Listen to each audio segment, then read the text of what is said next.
ito, may mga na-obserbahan kami. May mga sistema na ginagawa ngayon itong mga pamilya. Winawala nila kunwari yung kanilang kamag-anak. Pupunta sa barangay, na may nakita kami matanda, ito kinuha namin, walang kamag-anak, nawawala ito.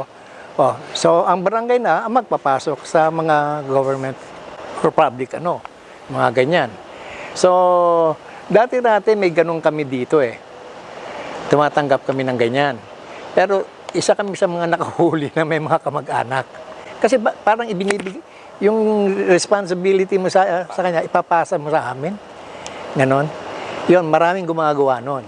Siguro, kaya naman dapat yung kanina pinag-usapan natin na ipasok sa may mga, siguro nabapanood nyo sa TV, especially sa ABS-CBN noon, na ikulong yung matanda sa parang aso.